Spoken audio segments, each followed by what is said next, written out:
Dan orang yang saya bilang tadi, yang dana besar tadi, udah tahu, oh kita FOMO-nya seperti itu. Berarti dia nge-switch lagi caranya. Nah nanti nggak menutup kemungkinan, ketika kita semua takut nih ngelihat over tebal, dia udah tahu, oh ternyata secara keseluruhan retail ini takut nih ngehajar over tebal.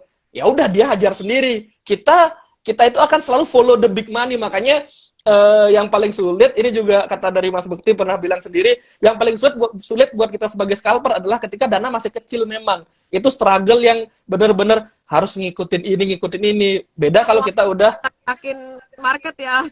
iya, iya, Kami tuh iya, iya. Jadi emang ini adalah yang paling berat karena kita dituntut menjadi ikan teri yang ngikutin. Oh kemana nih pemain besarnya kemana nih, pemain besarnya kemana nih gitu. Kita harus sefleksibel itu. Kalau kita kukuh dengan cara kita, ya pokoknya ini pasti naik.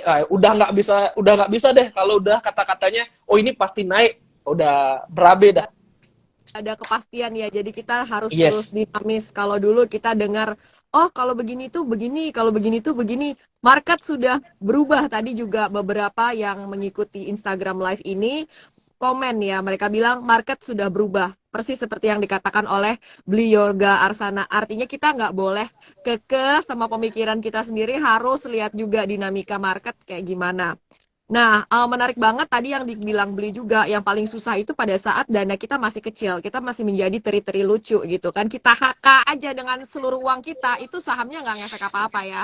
Nah, ada pertanyaan yang relevan. Oke, ini dari Syahrul.me bertanya, cara mengetahui kalau yang buang barang itu pemain besar gimana ya, Beli? Apakah emang kalau pemain besar buang barang itu langsung tergelepek itu sahamnya jadi ARB atau ada cara lain untuk ngetahuin bahwa pemain besarnya itu tadi udah jualan, udah habis barang tuh Beli? Oke. Ini jawabannya mungkin saya akan langsung straight to the point. Kita nggak tahu. Kita nggak tahu. Kita, We never kita know nggak tahu. ya, Sel We ya, never know. nggak bisa. Beda cerita. Ketika dulu kode broker masih dibuka, itu kita gampang banget ngintilin mereka. Makanya mungkin ya wajar saja bursa ngeh banget.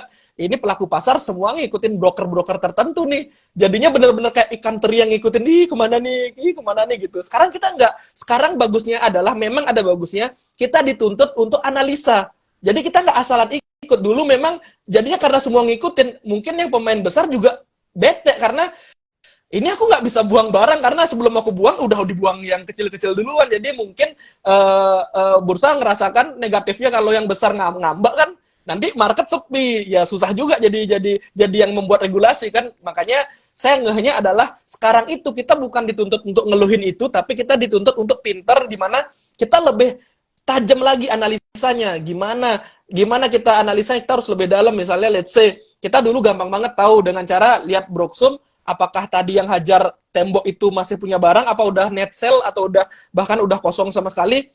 Nah, kita bisa lihat kan. Sekarang kan enggak, karena end of day baru ketahuan. Ya udah, kita dituntut untuk ngeh dengan cara, biasanya kalau saya pribadi caranya ngeh adalah, pokoknya kalau ciri-ciri udah habis muatan yang big playernya adalah ketika ada buangan besar, sahamnya nggak kemana-mana dan lama banget nggak kemana-mana, bahkan yang sebelumnya ada bit-bit tebal itu hilang, itu udah game over. Tapi ketika ada buang besar tapi tetap ketahan dan bisa naik-naiknya, dilawannya kenceng juga, itu masih ada harapan. Nah, jadi makanya kan kalau yang pertama itu, kalau udah buang barang tapi tiba-tiba sepi, tiba-tiba nggak ada pergerakan apa-apa, berarti dia udah bubar, dia udah exit. Tergantung nasib kita, apakah akan ada pause-pause lain yang masuk lagi, atau apakah akan ada retail FOMO yang masuk lagi, atau enggak. Kalau enggak ada, berarti partinya udah habis. Gitu. Dan biasanya kalau ciri-ciri mau party habis, itu udah ada sebelumnya. Itu kayak ketika sahamnya sepi, itu saya kan lihat chart ya, jadi volumenya itu mulai besar-besar. Ini kan berarti selama sideways tadi ada yang ngambil. Sahamnya naik, nah saham naik itu harus cepet-cepetan, nggak boleh denial. Denialnya apa? Kita baru ngambil, terus kita expect, oh ini mau dibawa arah, oh ini mau dibawa 10%, 20% hari ini. Nggak bisa, justru ketika naik itulah, kan kita baru masuk, dia udah jualan dengan cantiknya. Jadi kita masuk, dia jual pelan-pelan, bahkan bisa jadi, dia udah exit, kita nggak pernah tahu. Dan yang buat sampai ke atas itu kita sendiri. Baru sampai atas saling timpuk-timpukan, udah, waduh ini kok nggak naik lagi, kok nggak ditahan lagi, kok nggak ada bid tebel lagi, udah baru tiba-tiba rontok. Biasanya kayak gitu. Beli luar biasa banget pengalamannya. Saya yakin saat Beli menceritakan seperti ini, teman-teman dalam hati banyak yang relate. Oh iya, pernah mengalami soalnya. Jadi beli pada saat sideways tapi volumenya gede-gede. Saat itukah kita ikut beli pas lagi sahamnya anyep diem, atau pas udah mulai dia gerak nih, kita langsung Nah, aja cepet gitu. Tapi kita tahu batasin diri, jangan serakah kayak gitu kan. Karena nih udah mulai jualan dia kan, berarti udah di apa ya, udah dihajar gitu. Overnya yang itu udah diambil sama dia gitu. sepengalaman saya, jadi saya cerita based on experience, bukan based on kayak cerita mengarang. Jadi pengalaman saya pernah ngelakuin dua Mm-mm. itu. Ketika sideways saya ikut ngambil, dan ketika naik saya ngambil. Kalau bicara kalau bicara lebih cepat dapat lebih cepat exitnya, jelas ketika naik itu lebih cepat exit karena naik, habis itu kita pasti jual. Nah, tapi itu kan jelas naik jual cuan, walaupun nanti loss segala macam itu kan berarti apes ya. Tapi intinya kalau bicara win rate mungkin 70-80% kita dapat win di sana. Nah, sideways pertanyaannya muncul, sampai kapan? Itu dia. Sabarkah Itu sementara dirinya stop ah tuh kan. Nah, itu dia. Itu pertanyaannya. Memang secara risk akan kecil banget. Kenapa kecil banget? Nggak liar. Mungkin kalau kita ada kesibukan lain, kita nggak kaget tiba-tiba volatil kayak gini. Ya kita bisa akum lucu-lucu pelan-pelan. Tapi pertanyaannya, kapan mau ditariknya? Itu dia. Kecuali kita trading samping bandar. Oh, siap-siap ya mau kita tarik. Ya udah, kita kan tinggal senyum-senyum tipis-tipis saja, wah cuan hari ini. Tapi masalahnya kan kita trading sendiri, kita trading lihat market. Toh malah saya pernah soalnya Mbak Alin, saya akum aja karena saya bilang, oh ini lagi sideways tapi ada yang makan nih, saya makan juga ikut sidewaysnya. Lama-lama jadi saya nunggu satu saham ini, dan saya udah akum di sana nih. Saham lain itu lagi liar, lebih liar banget. Dan lucunya market adalah saham yang lain liar, saham yang tadinya sideways ini tiba-tiba pada buang. Ternyata pada pindah ke sana semua. Kita anggapnya kasarnya berpikir seperti itu karena market sepi, nggak ada saham yang menarik. Ya udah kita ikut akum nih karena pada akum. Yang manggung saham B. Ya kita pindah ke sana semua, orang-orang pada buang saham yang akum tadi. Nah, jadi itu kalau bicara win rate, kalau yang lagi akum, itu win rate saya sangat kecil karena seringan apes. Karena yang manggung totonya saham lain. Tapi pernah juga saya lagi akum, saya lagi lucu-lucu aja akum, tiba-tiba ada yang narik, bitnya tebel, rame. Wah, itu happy banget karena wah, saya tidak salah akum nih gitu. Tapi itu Pertanyaannya itu aja. berarti ya beli ya. Iya, lebih jarang terjadi, lebih susah kita tahu kepastiannya. Kita kan tadi udah tahu market ini sendiri nggak pasti. Udah market nggak pasti, akum sahamnya nggak pasti kapan ditariknya. Makanya saya udah tahu nggak pasti, saya cari yang pasti ditarik dulu deh. Oh ini ditarik, ya udah saya ikut sana. Nah, Gitu. Biasanya kalau saya mungkin akan nggak cocok sama teman-teman, itu jadi kan balik lagi ke style. Stylenya emang suka yang akum atau suka yang emang nyari yang lagi volatil-volatil aja gitu. beli yoga sana berarti memang sangat agresif ya, makanya masuknya ke yang sudah jalan gitu, ketimbang nungguin yang masih sideways tapi diakumulasi. Ini ada pertanyaan dari Wahyudi SW. Nah, kalau misalnya lagi scalping nih, beli, dia nanya ya, apa indikator dan time frame yang dipakai untuk scalping, beli? Masih sempet nggak kamu untuk lihat indikator atau naked chart aja, beli? Oke, kalau indikator jujur untuk chart yang pendeknya ya, let's say chart saya pakai 3 menit. Jadi chart yang saya pakai itu chart 3 menit. Kalau lihat di chart 3 menit itu naked.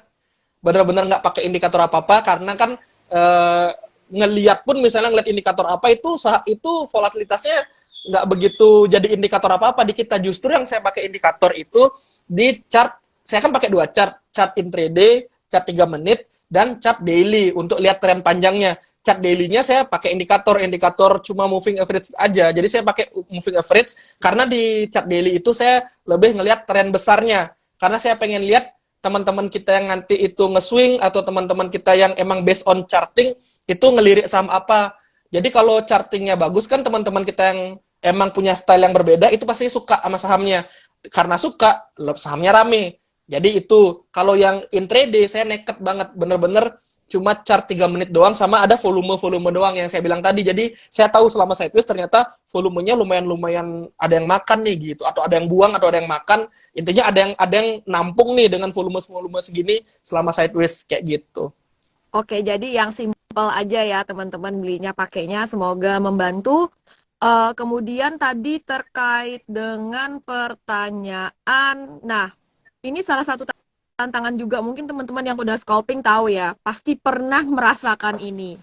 Kalau kita masuk ke saham nih, kita ragu-ragu ya, kita udah mantau tadi, kayaknya sideways nih, kayaknya ada akum nih, tapi kita kan, ntar nunggunya kita nggak tahu sampai kapan, lihat-lihat yang lain dulu deh, pas kita balik lihat yang saham tadi, ternyata udah jalan gitu kan, tapi udah naik segini nih, kita kan ragu masuk kan beli, ragu HK, udah naik segini nih, tahu-tahu naiknya lebih kenceng lagi, lebih kenceng lagi. Pas kita, ya daripada ketinggalan, pas kita HK malah saat itulah dia melorot gitu kan, mungkin teman-teman pernah mengalami ya kan, ragu masuk nggak begitu akhirnya berani masuk malah melorot, tapi berharap akan ada yang lain lagi ngelanjutin, akan berharap ini akan di breakout lagi karena offer masih ada nih di atas nih, masih ada yang punya barang kayak gitu kan. Nah kalau kayak gini gimana nih beli, ini salah satu masalah atau tantangan yang dihadapi teman-teman yang scalping tapi di saham yang udah jalan tadi untuk scalpingnya. Oke, kalau itu saya ngelihatnya gini ya, memang scalping ini, jadi kita spesifik bilang scalping, yang kita nggak tahu yang lain, kita bicara scalping.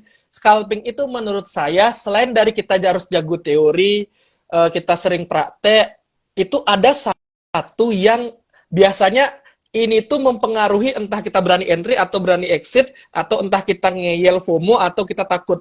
Itu psikologi kita. Walaupun kedengarannya sepele, ini di basic-basic kita belajar pun selalu diajarin psikologi. Memang karena sepele banget, kita bahkan nggak sadar yang ngedrift kita atau yang ngebuat kita entry itu sebenarnya bukan karena kita bodoh nggak tahu. Takut, aduh ini kok nggak ngambil ya tadi ya ini. Jadi kita tuh langsung nge-callback yang tadi. Ini sahamnya udah aku pantau dari sideways. Ini naik. Aduh ketinggian nih, tunggu dulu, tunggu dulu. Tunggu dulu, pasti koreksi, pasti koreksi. Waduh, makin tinggi. Aduh, gimana nih? Pasti koreksi deh yang kedua. Makin tinggi lagi. Habis itu, analisa kita udah nggak nyambung. Hajar aja udah apapun yang terjadi. Bener, apapun yang terjadinya, koreksi. Habis itu berharap, oh rebound nih, rebound. Beneran rebound. Nah, kan mau ditarik lagi sama bandarnya. Totonya udah dekat-dekat harga kita average atas, diguyur sampai bawah, longsor, kita cut loss. Cut loss-nya Pullback dalam. lagi, cut loss-nya dalam, pullback-nya beneran pullback, bahkan lewat harga beli kita yang awal. Nah, itu yang kena udah psikologi kita, karena kita trade-nya based on ketakutan kita nggak dapet, ketakutan kita ngerasa kayak, aduh tadi aku udah bener, harusnya aku stick to the plan, ngomongnya gitu, tapi ternyata ngelihat gejolak naik-naiknya itu, kita udah bukan diri kita yang pintar tadi, tapi udah kayak ya udahlah aku beli aja nih daripada nggak dapat barang. Nah itu saya juga sering banget, karena beberapa saya udah analisa nih, ini bener nih kayak gini nanti. Contoh dah tadi juga ada saham yang kayak clue-nya saham yang IPO. Saya udah ngambil, ini IPO belum ada naik seberapa, emang sih harganya ribuan, cuma masa sih nggak naik sebentar aja, ini harusnya naik loh, karena nggak ada yang guyur, bidnya dijagain. Ada nih pasti tahu teman-teman saham baru IPO harga seribuan. Saya beli udah harga bawah nih, beli. Beneran dijaga harganya. Tapi karena itu dia, aduh ini kayak nggak kuat deh, saya jual lah, pendek. Habis jual, bener literally habis done, HK, naiknya 8%. Saya beli di 2%, jual di 3%, 1% doang, naiknya sampai ke 8%-an, 7%-an. Balik lagi nggak? Itu Kamu balikin nggak kalau kayak gitu? Re-entry enggak, nggak? enggak, karena saya udah tahu kalau saya entry lagi ini drifternya udah emosi saya aja, karena ngerasa anjir harusnya hari ini aku bisa closing 5%, 6%-an cuan, tapi malah dapat 1%. Tapi kalau kita entry lagi, saya udah tahu kalau entry lagi possible turunnya berarti udah melebihi cuan saya gitu loh. Makanya nggak usah aja, karena udah seringan kayak gitu, makanya saya biarin dah. Cuma besok jadi pelajaran, besok lebih pede aja. Di saham ini berarti seperti itu. Biasanya saya kayak gitu. Oh saham ini berarti biasanya seperti itu. Jangan buru-buru dulu, lihat dulu, apalagi baru IPO dan lain-lain. Nah jadi saya mungkin akan menambahkan banyak pertimbangan ke depannya. Oh berarti market seperti ini. Jadi biasanya saya simpen aja untuk lebih berarti. Oh berarti berani ditahan, berani ditahan, nggak buru-buru kayak tadi gitu. Itu saya ngalamin juga. Itu balik lagi ke kita aja deh. Kalau kita ambil, soalnya kita udah tahu kan, kalau ambil pasti turun, ya ngapain diambil gitu. Wah, Gitu karena real life experience tuh memang seru banget kayak IG iya, level Kasarnya emang seru banget karena ini bener-bener berdasarkan pengalaman-pengalaman trading yang kita semua juga ngalamin gitu. Iya. Beli tadi ada yang nanya, kalau kita selisih kayak gitu sama saham, nah itu solusinya gimana beli? Kata Agus Prabowo 48. Kalau kita apa katanya? Kalau kita kayak tadi tuh, kayak istilahnya tuh kan, tahu gitu mana? Nah, kalau kayak gitu solusinya sih kalau dari saya karena saya ngalamin saya nggak akan banyak penyesalannya, nggak akan banyak ngerasa kayak waduh tahu gitu aku tadi hold aja gitu. Nggak juga, saya nggak akan lakuin kayak gitu karena kalau saya makin kayak gitu itu pasti banget saya habis itu entry lagi. Either saya entry-nya di keatasan atau pokoknya kena akhirnya ngeyel aja. Jadinya saya banyakan ngeyelnya, makanya saya lebih baik berarti saya lebih pertajam aja. Ya udah kalau emang aku bisanya kayak gini aku pertajam lagi, tapi yang sekarang saya lakuin adalah lebih berani. Kalau saya masalah saya ya lebih berani ngehold. Kalau masalah entry itu saya dapat biasanya karena mungkin saya entry bisa dibilang ya pas, tapi yang saya nggak pas adalah exitnya. Either saya 1%, 2%, atau 1%, bahkan 0,% itu sahamnya naik. Saya yang kalau saya problem pribadi adalah ngeholdnya. Padahal entry-nya bener gitu loh, ngeholdnya. Dan kadang-kadang yang kembali adalah ketika loss-nya, aduh ini nanti ditarik sih, ini rebound sih. Totonya anjir loss-nya 2%-an gitu. Makanya kalau saya pribadi yang saya benerin itu lebih ke saya ketika saya beli dan saya lihat ini udah bagus, saya udah stick to the plan aja, ini bagus udah. Gitu. Saya akan tambahin mungkin kalau dari saya uh, apa namanya ciri-ciri dia nggak mau naik lagi tuh apa ya? Itu yang saya tambahin.